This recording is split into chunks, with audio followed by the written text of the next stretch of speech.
जय जगन्नाथ जय श्री कृष्ण। माधव बाबू नीलिमा देवी एवं तांकर तीन पुओ झील की नहीं गोटे खुशी संसार थाए।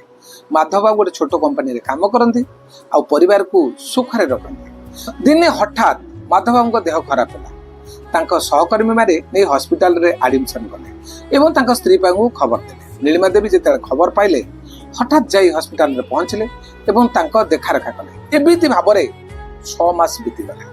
6 मास भीतर तांकर घर द्वार सब बंधा पड़गला। तांका पाखरे किछि टंका भी रहिला किंतु से हारी गले। सर्वशेष रे माधव बाबू आर पारिक चली गले आउ छाड़ी दे गले गोटे दुखर संसार। नीलिमा देवी तांका सब सत्कार पर गाँव को फेरी आसिले एवं गाँव रे दुख सुखर रहिले। पुआ ए खबर पाई बापांकर मृत्यु खबर पाई से पळे आस्था है गाँव रही जाई थार अधा पाठ मात्र से कंप्लीट कर पारलेनी ता पाठ पढ़ा। दुखरे म्रियमान हो गला। कौन करी घर दायित्व ए मोर। दी भौणी पाठ पढ़े माँ खाइबो बापांकर करज कि भाव में सुझी मो पाखे किसी ना। तेणु सी गोटे गाई फार्म कला एवं सकाळु परिबा बेपार कला। एमिति भाव में दी भौणी को पढ़ेला एवं माँ को भलरे गंडे खाइबा को देला।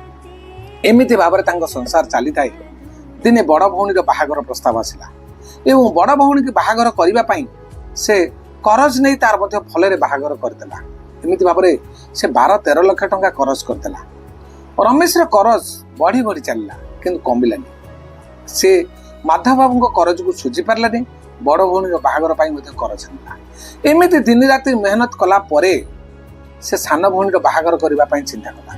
आउ सान भौणी बाहागर से करदेला। ता मुंडरे रहिला 25-30 लाख टंकार करज आउ हाथ थाए गोटे छोट गाई फार्म। आउ मन में दृढ़ आशा थाए दिने ना दिने माँ को सुझीबी आ मो परिवार को मो भलरे रखिबे। समय गड़ी चले। दिने हठात दी भौणी जाक आसी पहुंचले जे आमर टंका दरकार। दी भौणी जाक को पुणी करज करी रमेश देला। बड़ भौणी की 2 लाख एवं सान भौणी को 2 लाख से माने टंका नहीं चली गले। भाईर दुख कष्ट किछि बुझिले खाली पचार देले माँ तू कौन भलरे अछु। माँ कहला आमे तो कष्टर अछु तापर भी तुम 2 जन जाक आसी भाई मुंडे कष्ट दौच आमे भलरे रहिबु केमती। माँ कांदी कांदी दी भौणी को कहले। से मन टिके मात्र अवशोष रहिलानी माँ कौन कहूची। तापर से माने चली गले। तापर किछि दिन परे पुणी आसिले से 2 लाख टंका पाइलानी। तू बापांकर जमी बाड़ी बिक्री कर दे आमको अधा भाग दे नचेत आमे तो नारे केस करी। रमेश मुंडरे वज्र पड़गला। से